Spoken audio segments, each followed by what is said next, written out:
Right, so John, quite an international flavour in the gym at the minute. I was just saying to there, Dan Kelly's here. Another of whom we've got under your stewardship at the moment is Makwan Emirkani, who makes his return to the UFC for the first time in a little over a year, in a week and a half in Liverpool. How's he looking? What's your impression of him so far in the training, and how's he going to do, do you think? Yeah, so the big difference for this fight was that Makwan was with me for almost 3 months rather than 3 weeks. So it's been great to have him here for a much longer period of time, extended period of time, so we could really kind of make an impact on what he was doing. Yeah, he's in great shape, he's in good nick. We've done a lot of fight simulations with him, a lot of rounds. I feel much more confident in his striking.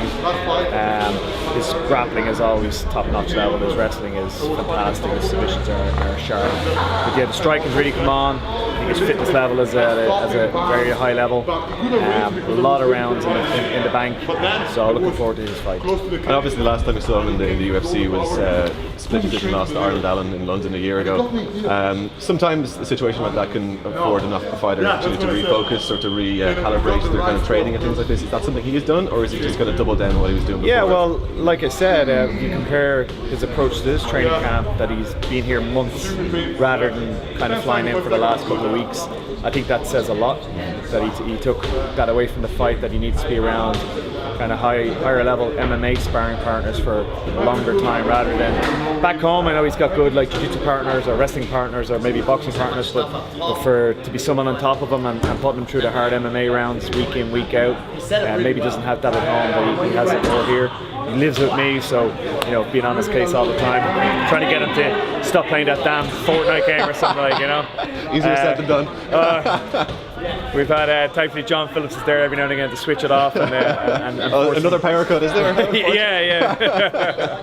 And just another, obviously Gunnar Nelson had to pull out of the co-main event a month or so ago with the knee injury. I'm just wondering if there's any update on his condition or how he's doing, or he's back. He's back moving around. Thankfully, it was it was just a kind of a minor enough issue with a meniscus rather than it's not an ACL or a big ligament gone. That could be a year out, whereas this is 6 to 8 weeks. I think he's a couple of weeks off post-surgery. I see there just the other day he had a belt testing in his gym. He promoted some of the students to black belt, and I'm sure he was moving around a little bit with them. So he was biting on, chomping on the bit, as we say. So I've no doubt he'll be back in there before the end of the year. Oh, fantastic! And obviously the main event for Liverpool next week is quite a talked about fight. I'm just wondering how you could break that down there for us, with their two different kind of striking styles going against one another, and do you think it might play out in your mind's eye? Yeah, well, definitely going to be a striking fight. I don't see either going for a takedown. I saw a good quote, great coach James Doolan, and he said that he would generally in a striking fight favour a Muay Thai guy over a karate guy and a European over an American. So here now it's double trouble for Steve. It's a European Muay Thai guy versus an American karate guy. It's hard not to picture Darren. He's such a big, intimidating fighter. It's hard not to picture him just putting a lot of pressure on Stephen, chopping him down, putting him back on the fence and opening up on him.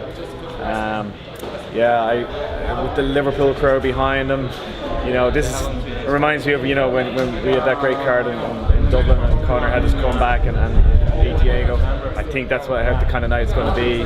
Hopefully Liverpool win the cup. Well, speak for yourself. Was it cup or league or I don't know, it's the Champions League. So I'm going to that. I'm going to Anfield Saturday night with the missus. She's the Liverpool fanatic. Yeah. So if they win that Saturday night and then Darren goes in there, has a great performance and beats Thompson, I think Liverpool will shut down for a week. Just like we did a couple of years ago for the Dublin show. And just finally, last question. Gunny was actually linked to both of these fighters at various points in time. How do you think he would play? You're talking about styles and two styles clashing. How do you think Gunny's would fare against either of those guys? I think he'd do very well. I see him and Darren Till at some stage, and Gunny, if you look at his record, like let's say the Brendan Thatch fight, I remember when that fight was coming around, Brendan Thatch was this big 90 kilo guy that cuts down to welterweight, that was killing everybody with his striking, and Gunny did very well against him. He seems to actually do better against big strong guys. His grappling style, he kind of tires them out with constant movement, and it's the smaller stocky wrestlers he can have more trouble with, but Yeah, I think that would suit him. The bigger limbs, he seems to be able to get a grip of them and move around them. The Thompson fight would be very interesting. Thompson's so elusive, so fast. Gunny is some people forget, but he represented his country in sport karate, so he has an extensive karate background as well. So I feel that would be kind of like the Karate Kid, part 24, whatever it's on now. Him and Thompson, and then him and Till, I think would look like the Tatch fighter people remember back in the Bama days when he fought Eugene Fedora. He was another huge welterweight, big intimidating striker, and I would love either of those matchups. Well, who knows? It's a long year, and Goody's got to fight someone when he comes back, so we'll see how it plays out. John, thank you so much. Thank you very much.